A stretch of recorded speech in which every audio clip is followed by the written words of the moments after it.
Il paraîtrait que des juifs regardent mes vidéos. Vous pouvez rester. N'empêche qu'on m'ôtera pas de l'idée que durant la dernière guerre mondiale, de nombreux juifs ont une attitude carrément hostile à l'égard du régime nazi. Certains ont reconnu une référence non dissimulée à Pierre Desproges. Ça me semblait naturel de commencer la vidéo comme ça, vu le thème que j'ai envie d'aborder aujourd'hui. La liberté d'expression. Liberté d'expression. Deux mots qui vont bien ensemble et qui ont du sens. C'est rare pour être souligné. Je commence comme ça car il arrive souvent, voire très souvent, de créer des concepts avec des belles expressions, avec un bel emballage, mais il n'y a rien dedans. Du genre discrimination positive, développement durable. Ça m'étonnera toujours que des gens formés et payés pour trouver ces mots valises ne créent que des oxymores. Ou des contresens. Shifter Pro, contresens.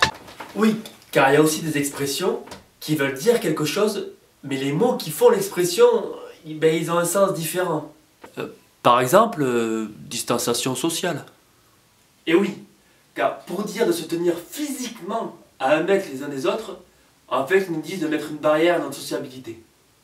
Vous pouvez dire que je chipote, mais on reproche souvent le vocabulaire fleuri des ados, alors vous m'excuserez de ne pas être indulgent avec les digressions syntaxiques des adultes. Oui, car faire croire que pour se sauver, il faut mettre de la distance avec notre cercle social, les événements de cette année nous ont bien prouvé le contraire. Entre dépression, suicide à cause du manque de lien social, on ne peut pas dire que ces gens ont été sauvés. Avec la distance sociale, on est surtout protégé de la vie. Bon, pour les suicider, me diriez-vous, cette mesure de distance sociale les a bien protégés du virus, vu qu'ils ne sont pas morts directement du Covid. Bah, c'est juste un peu d'humour noir. Je suis libre de m'exprimer, non? Vous allez pas me faire un procès pour ça?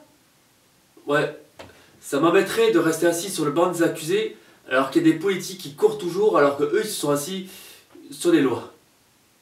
Insensé. Au moins en prison, je respecterai la distance sociale. Mais ça ne m'empêchera pas de dire qu'en propageant sans queue ni tête des expressions qui ne sont que des contresens, en mettant en notre existence que des sens interdits, il vide de la vie elle-même tout son sens. C'est en perdre sa tête et son sens de l'orientation.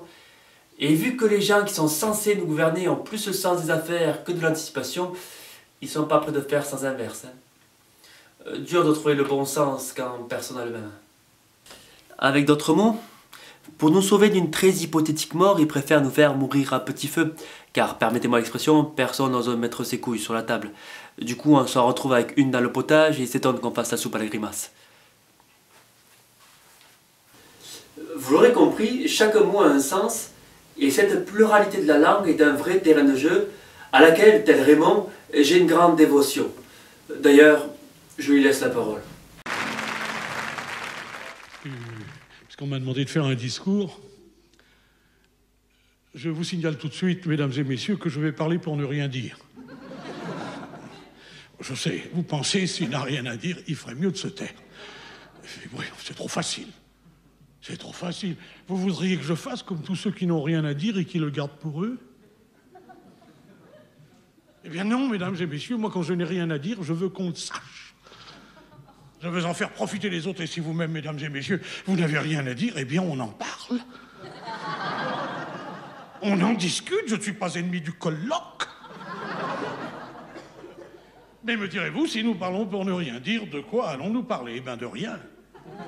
Et de rien, car rien, c'est pas rien, la preuve, ben, c'est qu'on peut le soustraire. Rien moins rien égale moins que rien. Alors si on peut trouver moins que rien, c'est que rien vaut déjà quelque chose. On peut acheter quelque chose avec rien, en le multipliant. Bon, 1 fois rien, c'est rien. Bon, 2 fois rien, c'est pas beaucoup, d'accord. Mais 3 fois rien. Pour 3 fois rien, on peut déjà acheter quelque chose. Et pour pas cher. Bon, maintenant, si vous multipliez 3 fois rien par 3 fois rien, rien multiplié par rien égale rien, 3 multiplié par 3 égale 9, ça fait rien de 9. Bon, allez. Parlons d'autre chose, parlons d'autre chose. Parlons de la situation, tenez, parlons de la situation, sans préciser laquelle. Si vous le permettez, je vais faire brièvement l'historique de la situation, quelle qu'elle soit. Il y a quelques mois, souvenez-vous, la situation, pour n'être pas pire que celle d'aujourd'hui, n'en était pas meilleure non plus. Déjà, nous allions vers la catastrophe et nous le savions.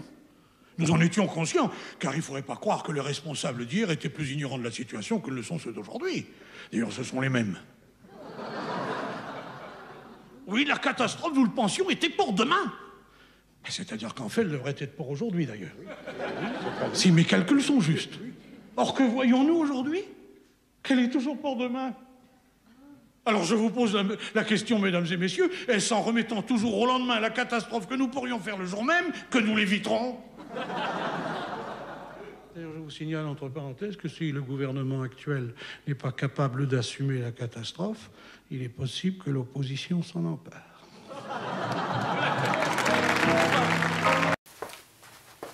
Quitte à lui rendre hommage à fond en y mettant les formes, il faut autant soigner le fond que la forme. Et voilà. J'ai pas de veste en velours, mais ça fera l'affaire.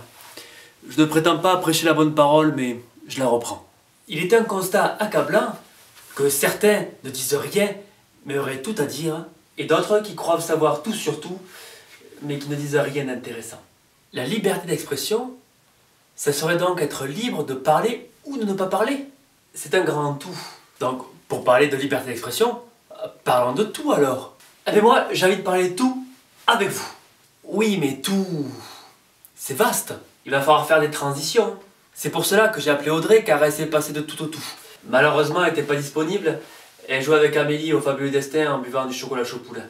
Avant de vous parler, j'ai eu envie de discuter de tout avec des gens qui ne savent pas bien s'exprimer. Oui, mais mes questions sont restées sans réponse. Du coup, j'ai eu envie de discuter de tout avec des gens qui ont l'art de bien s'exprimer. Mais ils m'ont posé que des questions rhétoriques. J'ai pas eu mon droit de réponse. Donc pour parler de tout, je vais me débrouiller tout seul. Pourquoi j'ai envie de parler de tout? Tout est là. Parce que j'ai eu envie d'exprimer tout haut ce que tout le monde pense tout bas. Mais comme tout le monde ne pense pas la même chose, j'allais me lancer à tout bout de champ dans un discours, j'allais dire tout et son contraire, rien. J'ai donc préféré faire profil bas et ne rien dire. J'ai donc fait l'inverse de ce que je voulais faire à la base. Je sens que vouloir parler de tout va être tout sauf simple. Hein. Mais bon, pour parler de tout, il faut bien commencer quelque part. Je vais choisir un sujet au pif. Ça sera un bon choix, à tout hasard. Le temps. Parlons du temps. Certains sont pressés et veulent que j'en parle tout de suite. Je les préviens que je vais prendre mon temps et ne pas parler à toute vitesse. Et oui, ça demande du temps de tout dire. De tout temps, l'homme a toujours voulu s'exprimer. Et étrangement, quand on ne sait plus quoi dire, on parle du temps. Mais si je veux parler de tous les aspects du temps, il faut que je le décortique. Bon, commençons par les secondes.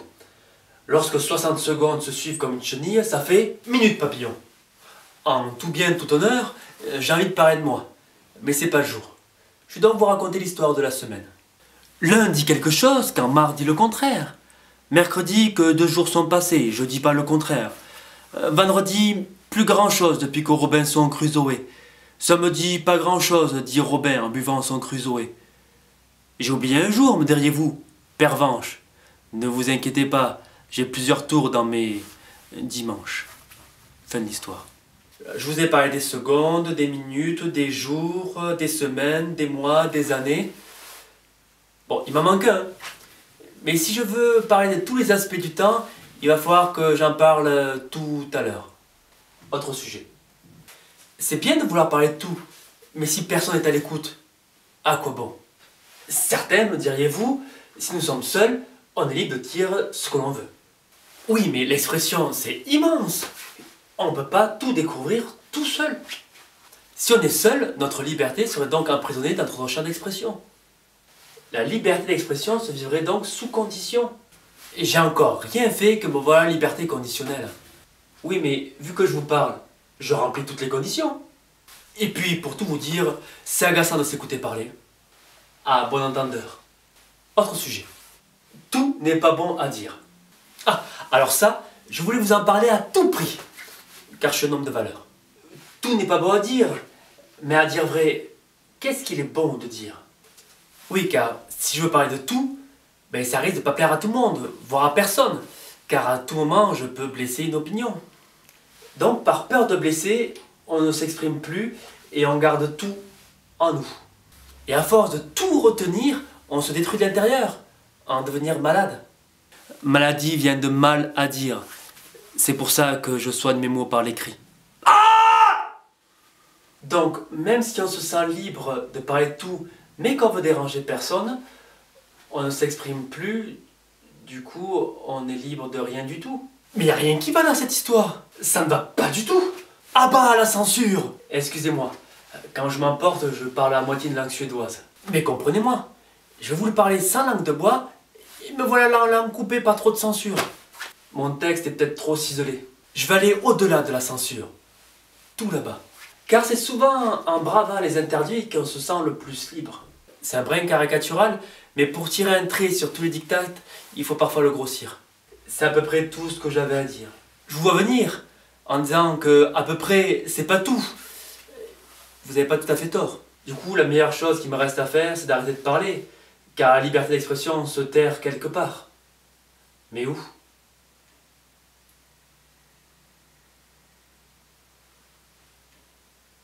Et c'est souvent dans un silence que tout est dit. Je vous avais promis de parler de tout. C'est fait. Je suis un homme de parole. Voilà. Je vous ai parlé de tout, Raymond de rien, car la liberté d'expression, c'est pouvoir parler de tout, quitte à d'accord sur rien, mais de tout faire pour que rien ne nous en empêche. Et puis, est-ce que la liberté d'expression, ça serait pas pouvoir refaire sans cesse le monde en parlant de tout et de rien, avec des gens qui sont des moins que rien pour certains, mais qui sont tout pour nous? Eh bien rien que ça, c'est déjà tout.